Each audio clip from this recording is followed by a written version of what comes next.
기록적인 눈폭탄을 뿌린 눈구름이 지나자마자 강추위가 찾아왔습니다. 주말인 오늘 아침까지 추위가 이어지다 낮부터 기온이 오를 전망인데요. 다음 주 초반 기온이 떨어지며 본격적인 겨울이 시작될 것으로 보입니다. 김민경 기자입니다. 폭설을 쏟은 눈구름이 물러난 자리에 강추위가 찾아왔습니다.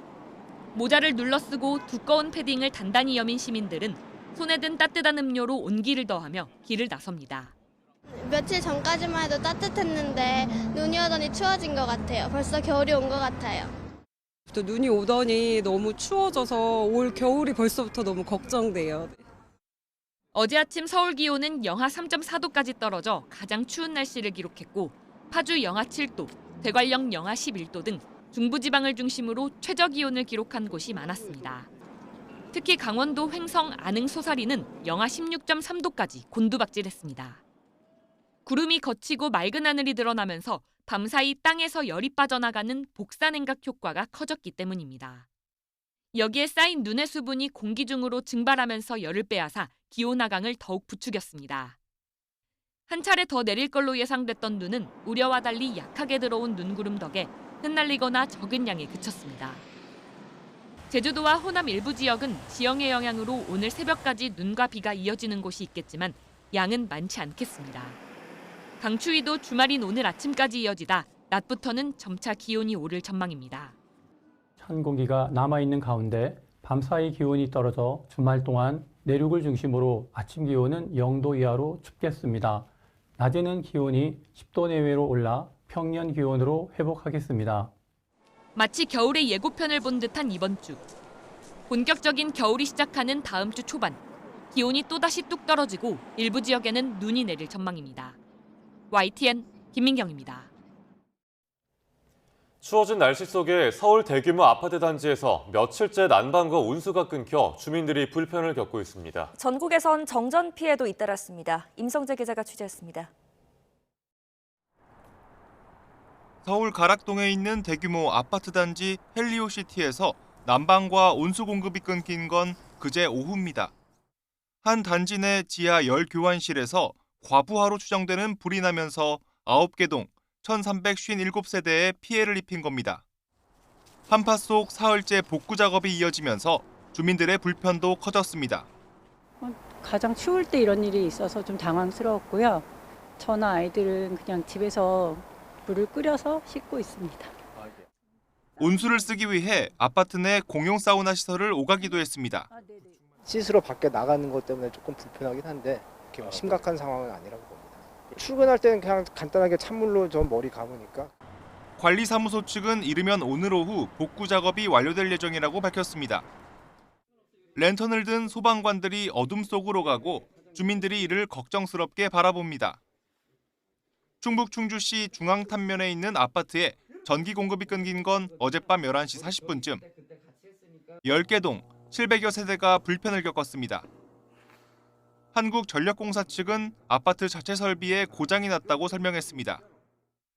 경기 고양시 덕양구에선 오피스텔 건물 외부 변압기 단자에 불이 나면서 700여 세대에 정전이 발생했습니다. 하루 가까이 전기 공급이 끊기면서 상가는 영업에 차질을 빚고 거주 세대는 난방기기를 사용하지 못하는 등 불편을 겪었습니다. 저희 온수, 난방, 불, 전기, 이제 가스 이런 거 다 아무것도 안 되고 자체 야근하시고 저녁 밥 드시고 막 이렇게 오시는데도 이제 시간은 점점 늘어나고요. 서울 종로구에선 인테리어 공사 중이던 한옥에서 불이 났습니다. 소방당국은 공사 관계자들이 몸을 녹이려고 피워넣은 불이 옮겨 붙으면서 화재가 시작된 거로 보고 있습니다. YTN 임성재입니다. 증액 없이 야당의 감액 의견만 반영된 내년도 정부 예산안이 더불어민주당 등 야당 주도로 국회 예산결산특별위원회를 통과했습니다. 예결위는 전체 회의를 열어 정부가 제출한 677조 4천억 원 규모 원안에서 4조 1천억 원가량 삭감한 예산안을 의결했습니다. 여당 국민의힘 의원들은 야당의 감액 예산안 일방 처리에 반발하며 표결에 참여하지 않았습니다. 감액된 항목을 보면 검찰 특정 업무 경비와 특수활동비 587억 원, 감사원의 특경비 트럭 특활비 60억 원, 대통령실 특활비 82억 원, 경찰 특활비 31억 원 등이 삭감됐습니다. 또 정부 예비비 2조 4천억 원과 국고채 이자 상환 예산도 5천억 원 감액됐습니다. 증액 없이 감액만 반영된 정부 예산안이 국회 예결위에서 가결된 건 이번이 처음입니다. 김건희 여사 특검법 재표결을 열흘가량 앞두고 민주당은 국민의힘 내부 갈등을 자극하며 한동훈 대표를 겨냥해 특검 수용을 압박하고 나섰습니다. 이 특검에 강하게 반대하던 한 대표가 당원 게시판 논란의 계기로 유보적인 입장으로 돌아선 듯하는 분석도 나오면서 이탈표로 이어질지 관심입니다. 손효정 기자입니다. 다음 달 10일 김건희 여사 특검법 재표결을 앞두고 민주당은 당원 게시판 논란으로 촉발된 여당 내 갈등의 고를 집중 공략했습니다. 특검 관철을 위해 여당 이탈표가 꼭 필요한 상황. 한동훈 대표와 친한계가 살 길은 윤 대통령 부부와 갈라서는 것뿐이라며 압박 수위를 끌어올린 겁니다. 용산과 친윤계가 던진 목줄에 걸려 허우적대다 같이 멸망할지, 김건희 특검으로 목줄을 풀고 탈출할지 선택하면 됩니다. 국민의힘은 대외적으론 특검 부결 방침을 공언하고 있지만 한동훈 대표를 중심으로 기류가 미묘하게 달라진 게 사실입니다. 당원 게시판 논란 공세에 친한계에선 특검 수용 가능성이 열려있다는 반응이 나오자 친윤계는 이는 집권 여당임을 포기하는 거라고 경고했습니다. 앞서 한 대표가 특검의 위헌성을 지적했다며 이탈표로 특검이 통과될 리 없다고 일축했습니다. 지금까지 보여준 그 반대 의사, 강고한 반대 의사와는 좀 다른 결이 다른 말씀을 하시는데요. 그러나 실제 현실화될 가능성은 별로 없다. 친한계도 더 이상의 확전은 피하겠다는 입장이지만 불만이 가라앉진 않았습니다. 명태균 씨의 공천 개입 의혹 검찰 수사가 어떻게 흘러갈지 알 수 없는 데다 특검 표 단속이 끝나면 다시 당대표 흔들기가 시작될 수 있다는 의구심입니다. 당원 게시판 논란이 계속되자 추경호 원내대표는 이틀 연속 자제령을 내렸습니다. 당직자들도 언행에 신중하라. 도를 넘으면 적절한 조치를 취해 나갈 것이다. 이 말씀을 분명히 드립니다.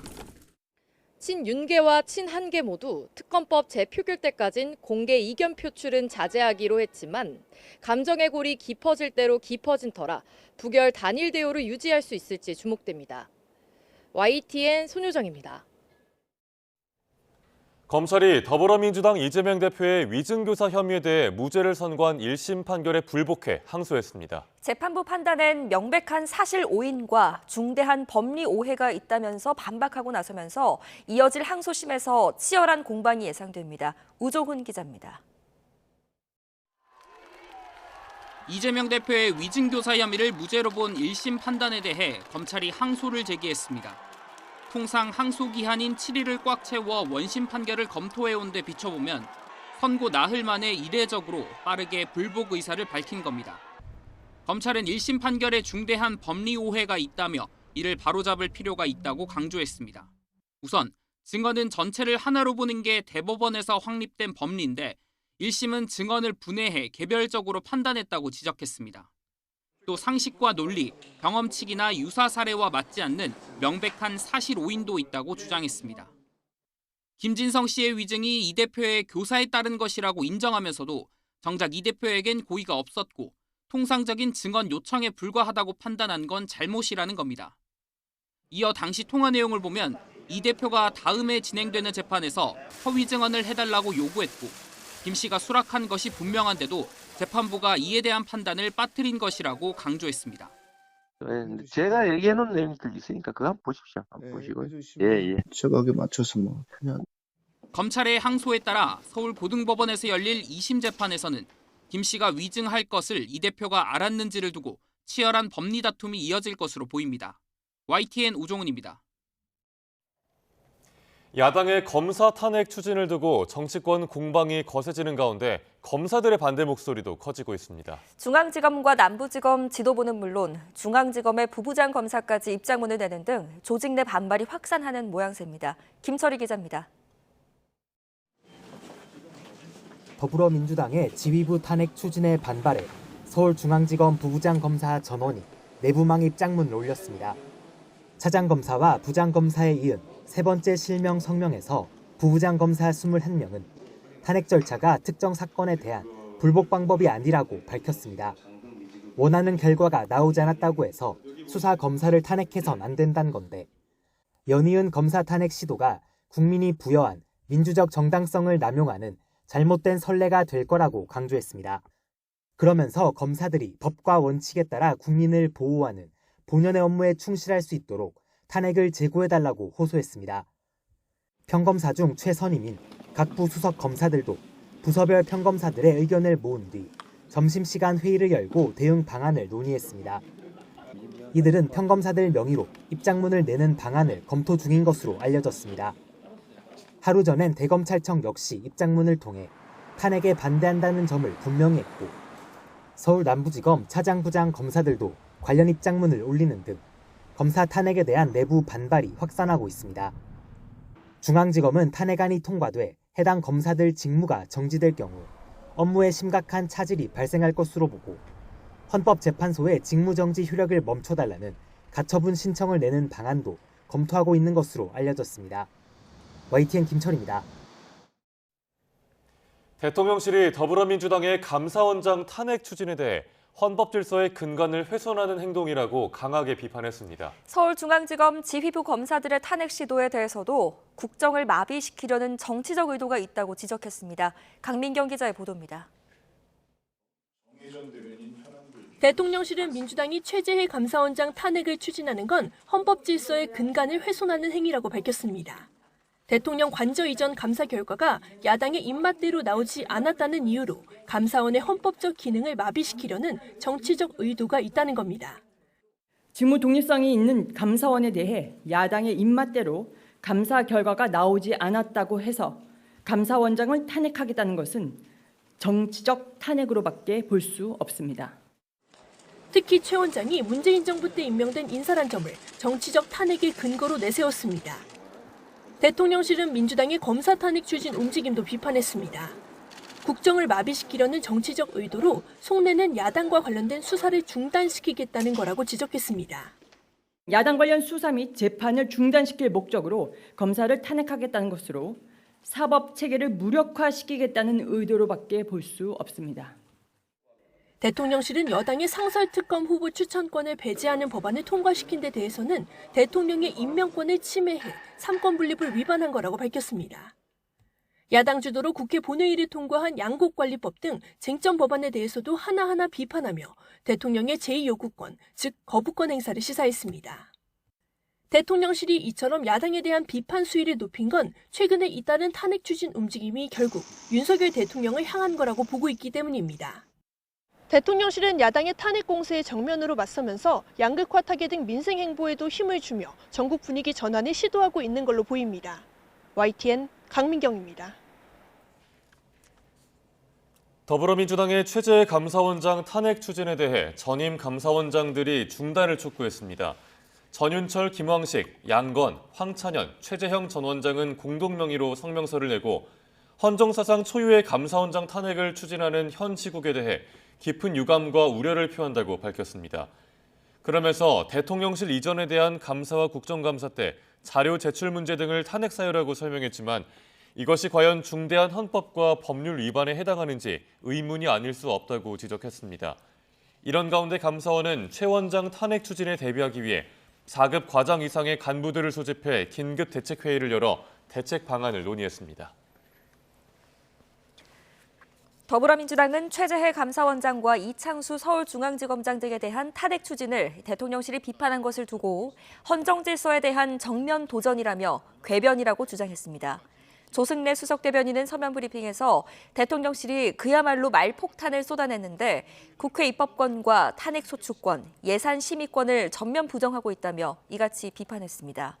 이어 탄핵 소추는 헌법이 부여한 국회의 권한이고 판단은 헌법재판소의 몫이라며 윤석열 정권에 의해 독립성과 중립성을 잃은 검찰과 감사원을 바로 세우는 건 역시 국회의 책무라고 강조했습니다.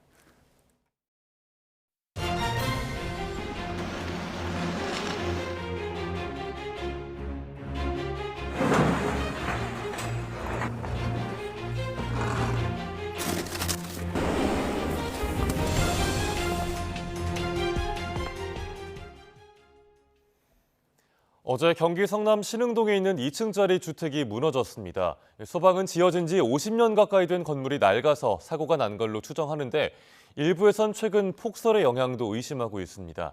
주변 건물 추가 붕괴 우려로 주민들도 대피했습니다. 신기혜 기자입니다. 출입 통제선이 쳐 있고 119 구급차가 대기하는 좁은 골목에서 금이 간 채 아슬아슬하게 서 있던 건물이 갑자기 폭삭 주저앉습니다.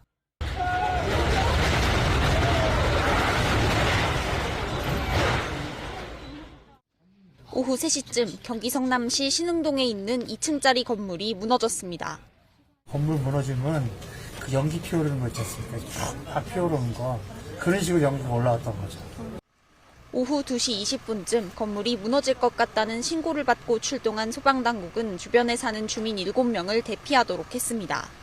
무너진 건물에는 거주민이 2명 있었지만 외출 중이었습니다. 붕괴 조짐을 확인한 경찰과 소방은 시민들이 지나다닐 수 없도록 골목을 통제했습니다. 주민이 대피한 지 겨우 10여 분 만에 건물이 붕괴됐습니다. 건물 외부가 기울고 무너지는 소리가 들리는 상황이었습니다. 계단이 심하게 뒤틀려져 있었으며 경찰과 소방은 지어진 지 48년 지난 건물이 노후화돼 사고가 난 것으로 보고 있는데 일부 주민은 낡은 건물이 폭설을 견디지 못한 건 아닌지 의심하고 있습니다. 이번에 눈이 거의 이틀 동안 엄청나게 많이 와서 다른 집들도 좀 문제가 좀 있었거든요. 막 무너지고 하는 게 있어가지고 그늘막 같은 게 무너지고 막 이래서. 붕괴된 건물 근처에 살던 주민들은 추가 붕괴 우려로 복지센터로 피신한 가운데 성남시와 경찰, 소방 등 관계 당국은 정확한 사고 원인을 조사하고 있습니다. YTN 신기혜입니다. 이틀 연속 내린 폭설로 경기 안양 농수산물시장 일부가 무너졌지만 복구 작업은 아직 시작조차 안 됐습니다. 김장철과 연말 대목을 놓친 상인들은 망연자실한 모습입니다. 이미진 기자가 보도합니다. 상점 200여 곳이 들어선 청과물 도매시장 건물 가운데가 횡 뚫려 있습니다. 바닥으로 꺼져버린 지붕 위엔 하얀 눈이 수북하게 쌓였습니다. 하루 전 폭설로 무너진 경기 안양 농수산물 도매시장입니다. 건물 안엔 철골이 여기저기 뒤엉켜 있고 미처 꺼내지 못한 첨가물이 그대로 남아 있습니다. 옆에는 지붕에서 떨어진 잔해에 깔린 차량이 금방이라도 넘어질 듯 위태롭게 세워져 있습니다. 배추와 무, 사과와 배 등 김장철과 연말 대목을 기대했던 상인들은 하루아침에 날벼락을 맞았습니다. 추가 붕괴로 이어질까 복구는 시작조차 못했습니다. 어제 경매봉 물건 자체도 눈이 오고 이런 상황이 되니까 장사들 안 되니까 그대로 다 싸져 있는 상태고 빨리 정리가 되지 않는 한 그 많은 물건을 다 버려야 돼요. 이곳에서 30년 넘게 장사를 한 상인은 밤새 한숨도 못 잤다며 한참을 무너진 건물 앞에서 서성였습니다. 뭐 하루아침에 벼락 맞았죠? 예상 장부라도 끼내 와야 되는데 안전진단이 끝나지 않았다고 들어가지도 못하게 하고 발망 동동 구르고 있어요. 안양시와 상인회는 정밀 안전진단을 진행한 뒤 복구 계획을 짤 예정입니다. 또 경매를 위한 대체 부지를 마련하기로 했지만 시장이 옛 모습을 찾는 데는 적어도 한 달 이상 걸릴 것으로 보입니다. YTN 임혜진입니다. 어제 저녁 7시 50분쯤 인테리어 공사 중이던 서울 채부동 한옥에서 불이 나 10여 분 만에 꺼졌습니다. 한옥이 비어있던 상태라 다친 사람은 없었지만 공사자재 일부가 탔습니다. 소방당국은 공사 관계자들이 몸을 녹이기 위해 피워놨던 불이 종이 상자에 옮겨 붙은 걸로 보고 있습니다. 어제 저녁 7시 10분쯤 전국 김제시 금산면에 있는 염소 축사에서 불이 나 1시간여 만에 꺼졌습니다. 이 불로 다친 사람은 없었지만 축사에서 키우던 염소 52마리가 전부 폐사했습니다. 소방당국은 정확한 화재 원인과 피해 규모를 조사하고 있습니다. 의정 갈등 해소를 위한 여의정 협의체에 참여해온 의료단체들이 협의체에서 탈퇴할 걸로 보입니다. 대한의학회는 정부의 태도 변화가 없으면 내일 예정된 여의정 협의체 전체 회의를 마지막으로 협의체에서 철수할 방침입니다. 한국의과대학 의학전문대학원협회도 어제 저녁 온라인 학장회의를 열고 협의체 중단에 대한 의견을 수렴했습니다. 의학회와 마찬가지로 협의체에서 탈퇴해야 한다는 기류가 강했던 걸로 전해졌는데 두 단체는 내일 전체회의 직후 공동 입장문을 발표할 걸로 보입니다. 의학회와 의대협회가 탈퇴를 공식 선언할 경우 우여곡절 끝에 지난 11일 출범한 여의정 협의체는 한 달도 안 돼 존폐 기로에 서게 됩니다. 수시 논술 문제 유출 사건으로 연세대가 다음 달 추가 시험을 보기로 했지만 이로 인한 입시 여파는 만만치 않아 보입니다. 애초 뽑기로 했던 정원보다 최대 2배까지 더 선발하게 되면서 중하위권 대학까지 줄줄이 영향을 받을 수밖에 없습니다. 염혜원 기자입니다. 연세대학교는 12월 8일 추가 논술 시험을 실시한다고 밝혔지만 합격자 발표일은 못 박지 않았습니다. 모든 대학의 수시 등록이 최종 마무리되는 12월 26일 전까지라고만 언급했을 뿐입니다. 원래 실시했던 1차 시험 합격자 발표는 12월 13일, 등록은 16일에서 18일까지입니다. 혼란을 없애기 위해선 2차 추가 시험 합격자 발표도 16일 전에 이루어지는 게 좋습니다. 만약 더 늦어지면 수험생들이 일단 다른 학교에 등록했다가 연세대 합격자 발표 뒤 등록 취소하는 상황이 벌어질 수 있습니다.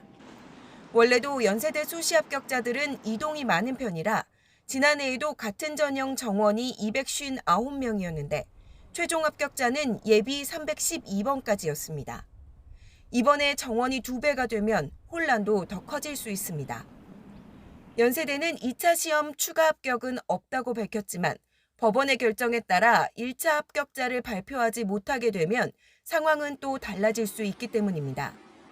재시험을 요구했던 수험생들은 연세대가 2차 시험에서 추가 합격을 없앤다면 소송을 이어간다는 입장입니다. 정원이 늘어난 만큼 대부분 대학의 자연계 합격선도 연쇄적으로 하락할 수 있습니다. 다른 대학들이 연세대 추가 합격으로 옮겨간 자리를 채우지 못해 그만큼의 인원을 정시로 옮기게 될 거라는 예상도 나오고 있습니다. 2차 논술 시험을 통해 상위권 학생들이 수시에 그만큼 더 뽑혀 나가게 되고 그러면 정시에서 상위권 학생의 경쟁 구도가 약화되고 정시 합격선도 상위권 대학에서 낮아질 수 있는 사안이 발생할 수 있습니다. 이번에 더 뽑게 되는 정원만큼 오는 2027학년도 합격생도 줄어들게 됩니다. 현재 고등학교 1학년들이 입시에서 직접 피해를 입을 수 있습니다. 차차기 연도 정원을 이제 추가 모집한 만큼 이제 줄이게 됩니다. 그러니까 정원 이제 축소를 정부가 요구할 것입니다. 연세대가 2차 추가 시험 문제를 어렵게 내서 1, 2차 합격자가 거의 중복되도록 할 거란 예상도 있지만 이럴 경우 또다시 형평성 문제가 불거질 수 있습니다. YTN 염혜원입니다. 동덕여자대학교가 항대 남녀공학 전환 반대 시위를 벌인 학생들을 경찰에 고소했습니다.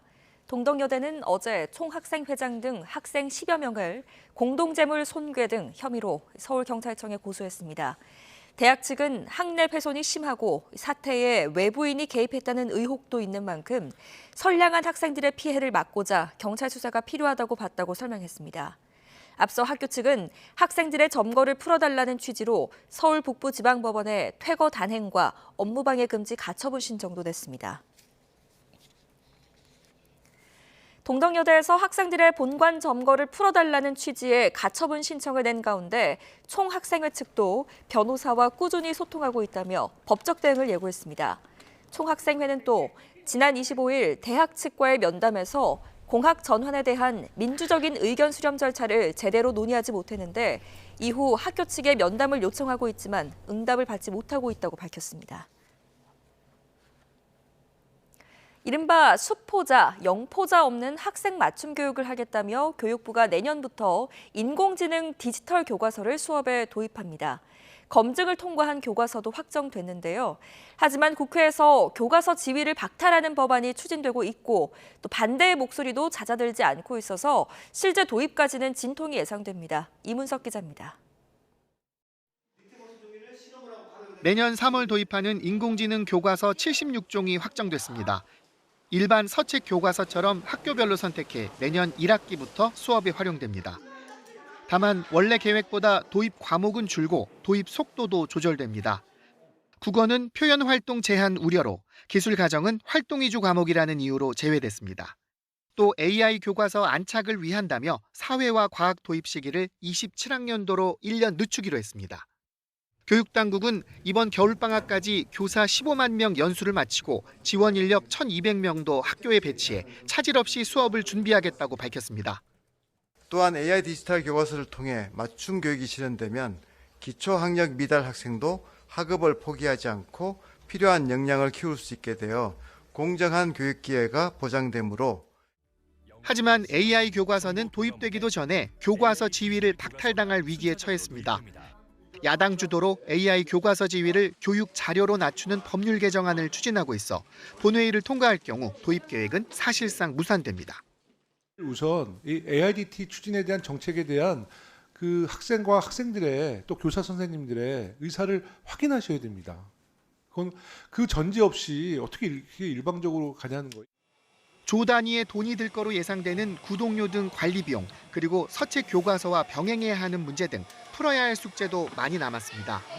120여 개 시민사회단체는 AI 교과서가 졸속 강행돼 학생들 디지털 중독을 심화시키고 막대한 혈세만 낭비할 거라며 기자회견을 열어 중단을 촉구했습니다. YTN 이문석입니다.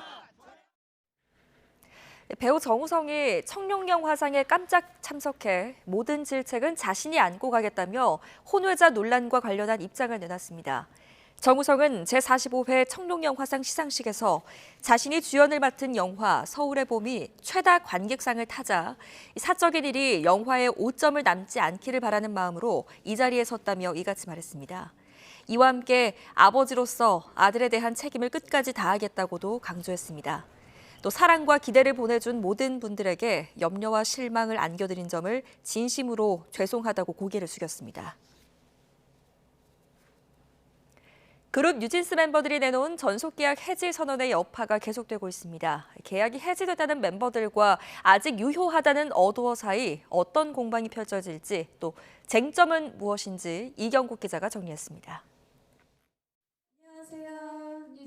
민희진 전 대표의 복귀와 그룹의 색깔을 지켜줄 것 등을 요구하며 최후 통첩을 보냈던 뉴진스. 14일 시한의 마지막 날 어도어의 이별을 통보했습니다. 신뢰관계가 다 깨져버린 어도어에서 전속계약을 유지해야 한다는 주장은 정말 저희로서 정말 받아들일 수 없습니다. 또 추가 입장문을 통해 계약 유지는 극심한 정신적 고통만 줬을 거라며 이제 자유롭게 활동할 거라는 입장을 냈고 민 전 대표도 SNS를 통해 멤버들에게 응원을 보냈습니다. 멤버들이 계약 해지를 통보한 근거는 기간 내 위반 사항이 시정되지 않을 경우 계약을 해지할 수 있다는 전속계약서의 조항입니다. 다만 멤버들이 시정을 요구한 내용이 정말 계약 위반인지는 다툼의 여지가 남아있는 상황.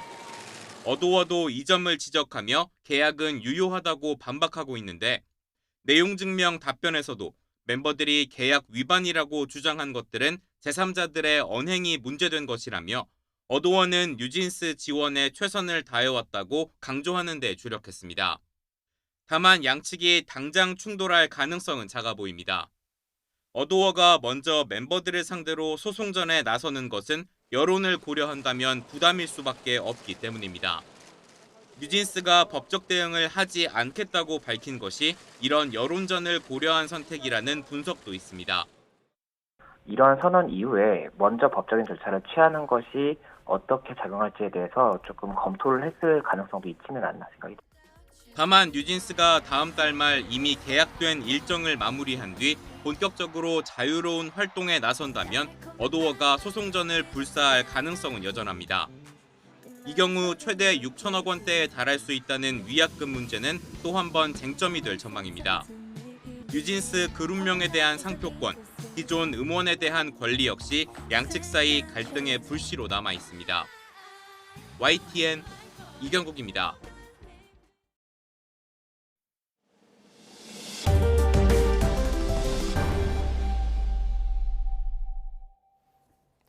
러시아는 서방이 소위 평화유지군을 배치해 우크라이나를 사실상 점령하려 한다고 주장했습니다. 러시아 대외정보국은 현지 시간 29일 성명에서 서방이 10만 명 규모의 평화유지군을 파견한다는 구실로 우크라이나를 점령하려고 할 수 있다고 말했습니다. 또 서방 국가들이 우크라이나 영토를 분할할 계획이라며 흑해 연안은 루마니아, 우크라이나 서부는 폴란드, 중부와 동부는 독일, 수도 키이우를 포함한 북부는 영국이 관할할 거라고 예상했습니다. 그러면서 북대서양 조약기구는 전장에서 러시아의 전략적 패배를 가할 가능성이 작아지자 우크라이나 분쟁을 동결하려고 하고 있다며 분쟁 동결을 우크라이나가 복수를 준비할 기회로 여긴다고 주장했습니다. 데니스 슈미할 우크라이나 총리가 한국 정부에서 1억 달러, 1,398억여 원 규모의 차관을 지원받았다며 감사를 표했습니다. 슈미할 총리는 어제 자신의 공식 SNS 계정을 통해 사회 부문을 지원하기 위한 파트너 국가 한국의 첫 예산 지원이라며 이같이 밝혔습니다. 이어 우크라이나가 올해 초 한국에서 최대 21억 달러, 2조 9,358억여 원의 자금을 확보할 수 있는 협약을 체결했다고 설명했습니다. 트럼프 당선인이 지명한 우크라이나 전 특사가 전쟁이 장기화하면 북중로 동맹만 심화할 거라며 조기 종전을 주장했던 걸로 드러났습니다.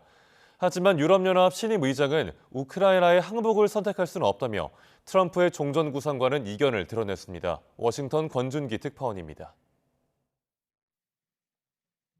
트럼프 당선인이 우크라이나 전 종식을 위해 특사로 지명한 키스 켈로그 예비역 육군 중장. 지난 5월 발간한 정책집을 보면 승산 없는 우크라이나에 무기를 계속 지원하는 건 값비싼 선행의 과시일 뿐이라며 휴전을 촉구했습니다. 우크라이나 전쟁이 길어지면 러시아와 중국, 이란, 북한 사이의 동맹 관계만 더 깊어질 거라고 경고했습니다. 러시아가 빼앗은 영토를 모두 되찾아야 한다는 주장에도 회의적인 시각을 나타내며 평화협상에 푸틴이 참여하도록 우크라이나의 나토 가입을 보류할 것을 주장하기도 했습니다. 켈로그 특사 지명자는 죽음을 멈춰야 한다는 트럼프의 발언이 좋은 출발점이라고 강조했습니다. I want everybody to stop dying. They're dying. Russians and Ukrainians. I want them to stop dying. 유럽연합을 새롭게 이끌 신임 EU 정상회의 상임의장은 취임사에서 우크라이나의 항복은 선택지가 될 수 없다는 점을 분명히 했습니다. Peace cannot mean capitulation. Peace must not reward the aggressor. 우크라이나의 평화는 국제법에 따라야 한다며 영토 탈환 필요성도 내세웠습니다. Peace in Ukraine must be just. It must be lasting. It must be based on international law. 다만 코스타 신임의장은 언론 인터뷰에서 트럼프가 무엇을 할지 추측해선 안 된다며 가능한 빨리 소통하겠다는 뜻을 밝혔습니다. 워싱턴에서 YTN 권중기입니다. 뉴욕 증시에서 트럼프 랠리가 12월 산타 랠리로 이어질 거란 기대감이 투자 심리로 이어지면서 다우존스 30산업 평균 지수와 스탠더드 앤드 푸어스 500 지수가 역대 최고 기록을 경신했습니다. 뉴욕 증권거래소에서 우량주 그룹 다우 지수는 전장 대비 0.42% 오른 44,910.65에 거래를 마쳤습니다. 500대 상장기업 주가를 기반으로 한 S&P 500 지수는 전장보다 0.56% 오른 6,032.38로 기술주 중심의 나스닥 종합지수는 전장보다 0.83% 높은 19,218.17을 기록했습니다. 특히 다우지수와 S&P 500 지수는 장중 역대 최고 기록을 2거래일 만에 갈아치운 데 이어 역대 최고 마감 기록까지 새로 섰습니다. 가장 대표적인 트럼프 수혜 종목으로 꼽히는 가상화폐 대장주 비트코인이 9만 8천 달러 선을 회복하면서 다시 10만 달러 고지를 넘보고 있습니다. 미 가상화폐 거래소 코인베이스에서 미 동부 시각 오전 11시 20분 기준 비트코인의 개당 가격은 24시간 전보다 3.65% 오른 9만 8,750달러에 거래됐습니다. 전문가들은 가상화폐 투자자들이 심리적 정점으로 여기는 10만 달러 선을 눈앞에 두고 차익 실현 매도세와 추가 상승 기대감에 따른 매수세가 교차하는 걸로 보고했습니다. 미국 최대 할인 행사 기간인 블랙 프라이데이를 맞아 모처럼 오프라인 매장이 북새통을 이뤘습니다. 특히 기업들은 트럼프의 관세 정책이 시행되기 전에 구매를 서둘러야 한다며 판촉에 나섰습니다. 뉴욕에서 이승윤 특파원이 보도합니다.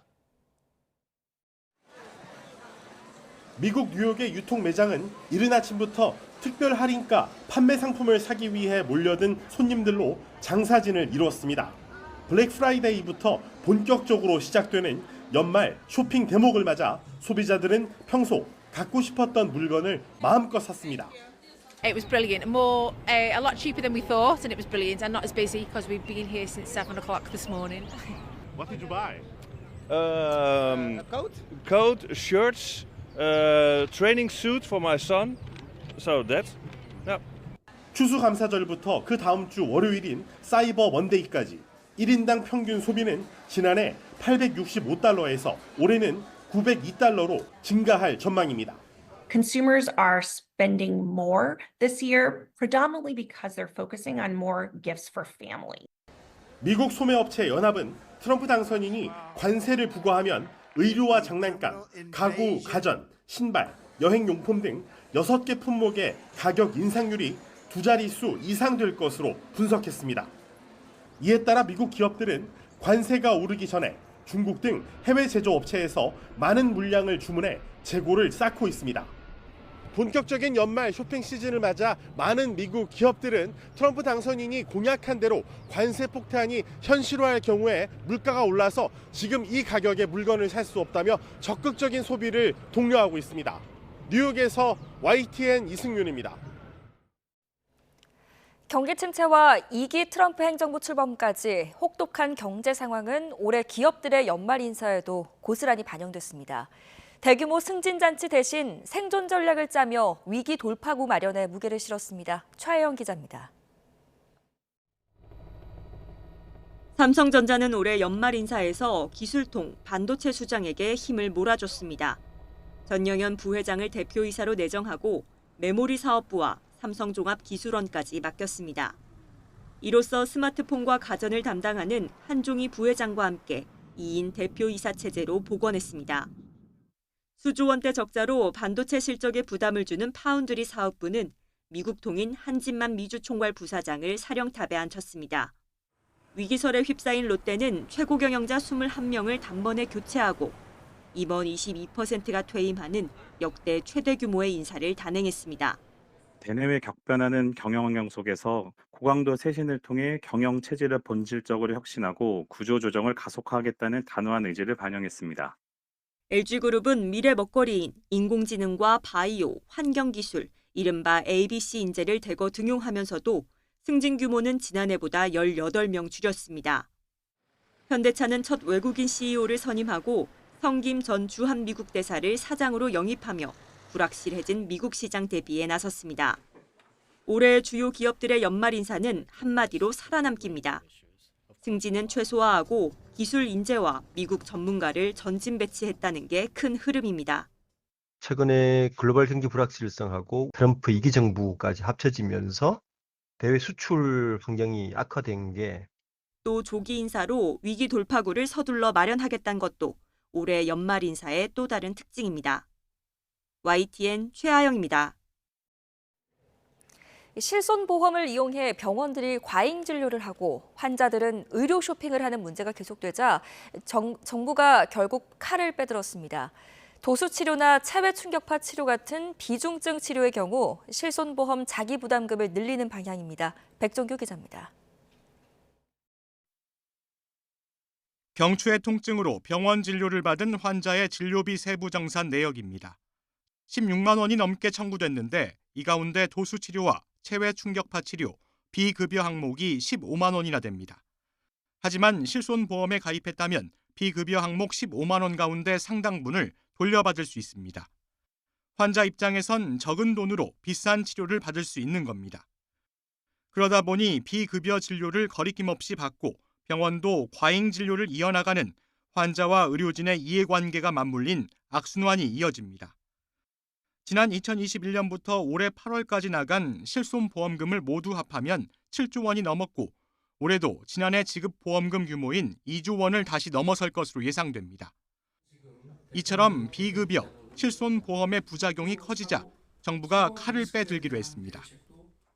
비급여와 실손보험이 공적 보험인 건강보험과 조화를 이루지 못하면 밑빠진 독에 물 붓기와 다름없습니다.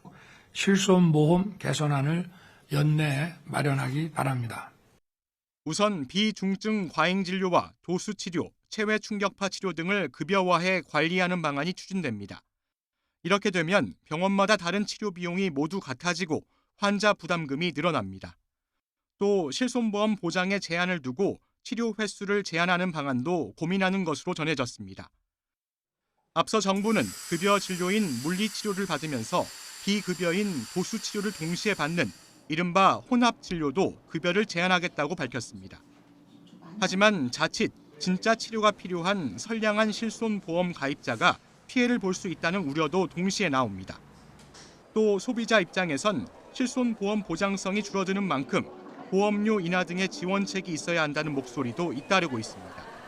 대통령 직속 의료개혁특별위원회는 여론을 수렴해 다음 달 안에 혼합진료 제한 등을 포함한 실손보험 제도 개선 방안을 발표할 계획입니다. YTN 백종규입니다. 중국에서 가짜 오리털 패딩과 이불을 만들어 팔던 업자들이 적발됐습니다. 우리나라를 비롯해 세계 각지로 수출하는 대형 의류단지에서 벌어진 일입니다. 베이징 강정규 특파원입니다. 중국의 패딩 도읍으로 통하는 장시성의 의류단지. 겨울옷 생산과 포장에 여념이 없습니다. 아동 패딩 한 벌당 10만 원 안팎으로 저렴한데 원가는 거기서 10분의 1에 불과합니다. 디자인은 똑같아도 속을 뜯어보면 대부분 가짜 오리털로 채웠기 때문입니다. 我有2间房间，我这间房间放大货是费丝的，其实是一个孔。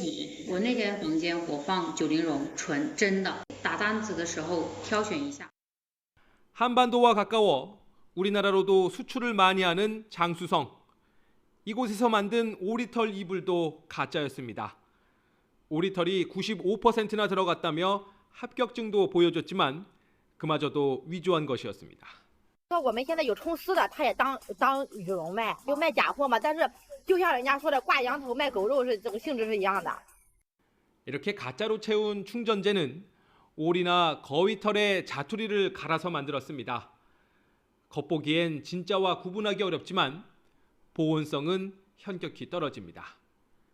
제조 원가는 절반도 안 됩니다. 세계 옷공장에 민낯을 고발한 건 관영 CCTV를 비롯한 현지 매체들이었습니다. 해당 지방정부들은 부랴부랴 정식 조사에 착수했습니다. 베이징에서 YTN 강정규입니다. 영국에서 말기 환자에 대한 조력 사망 합법화를 놓고 사회적 논쟁이 이어지는 가운데 해당 법안이 첫 관문인 하원을 통과했습니다. 영국 하원은 현지 시각 29일 지난달 발의된 조력 사망 합법화 법안을 찬성 330표, 반대 275표로 통과시켰습니다. 이번 표결은 5시간에 걸친 치열한 토론 끝에 이뤄졌고 의회 의사당 밖에는 시민 수백 명이 모여 찬반 의사를 나타냈습니다.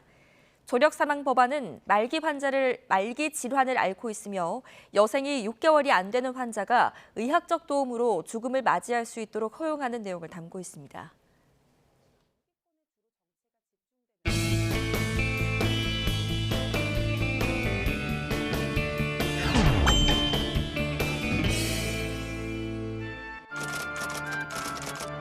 중국 우한에서는 원인을 알 수 없는 폐렴 환자가 잇따라 발생해 당국이 긴급 조사에 나섰습니다. 불안감이 확산하고 있습니다.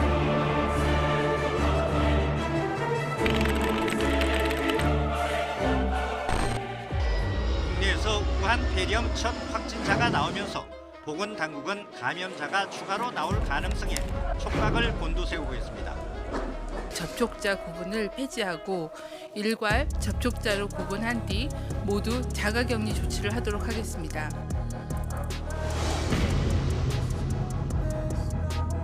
한때 안정세를 보이다가 대구에서 갑자기 확진 환자가 폭발적으로 증가한 코로나19 사태. 집단 감염이 발생한 이후 10배 이상 늘었습니다.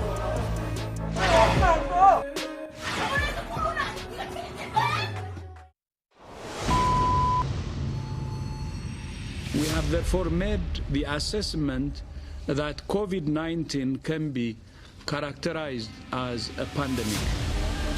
74일 만에 확진자 숫자는 10,000명을 넘어섰습니다. 수도권의 거리두기 4단계 조치가 시행된 첫날. 6시 이후는 두 사람 모이지 마라 그러면 아예 장사하지 말라는 거랑 똑같은 거예요. 날벼락 같은 일이고 한숨만 나오죠 뭐.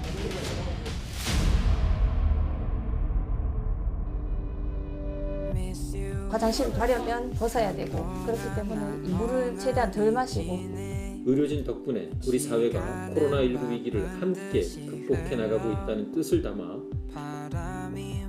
접종 첫날 전국 보건소와 요양병원 1,900여 곳에서 5,000명 넘게 접종이 이뤄졌습니다.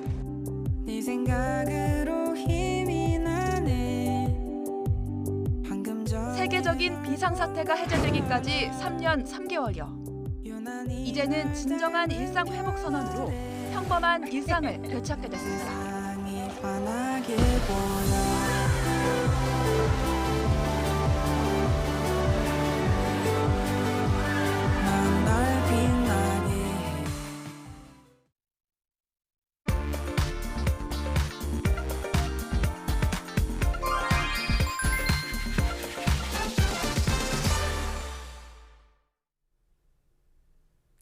벌써 11월의 마지막 날입니다. 지난 평일에는 폭풍 같았던 눈이 내리면서 곳곳으로는 많은 양의 적설량까지 기록했는데요. 다행히 이번 주말 눈 소식은 들어있진 않지만 눈구름이 떠난 자리에 영하권 추위가 찾아오겠습니다. 이에 따라 이번 주말 이동량 자체도 지난 주말보다 확실히 줄면서 각각 10만 대가량 교통량 감소하겠습니다. 오늘 지방 방향 이동은 오전 11시 때 가장 혼잡하겠는데요. 특히 경부고속도로나 서해안선 이동이 많이 답답하겠습니다. 경부고속도로의 경우는 천안과 목천 사이로 충청권 이동이 어렵겠는데 이보다는 이전으로 수원 신걸과 오산 중심으로 경기권 내의 정체가 가장 집중되겠습니다. 아직까지 고속도로 위로 정체 구간은 전혀 없습니다. 다만 기상 상황 신경 써주셔야겠는데요. 내륙 곳곳으로는 시야 확보가 어려울 정도로 안개가 짙은 곳들이 많이 살펴집니다. 안개등이나 비상등 활용 필수로 챙겨주셔야겠고요. 이제 눈은 그쳤지만 다만 도로 살얼음은 항상 주의해 주셔야겠습니다. 눈에 보이지 않아서 더 위험한데 특히나 보고 계신 터널 진출입구나 교량 위 같은 경우는 일반 도로보다 기온이 더 낮기 때문에 더욱더 감속 운전으로 통과해 주시기 바랍니다. 한편 영동고속도로 인천 방향 여주 일대는 사고가 났습니다. 2차로와 갓길 쪽에서 처리하니까 차로 변경 잘해주시기 바랍니다. 전방 주시도 잘해주시고요. 고속도로 교통방송이었습니다.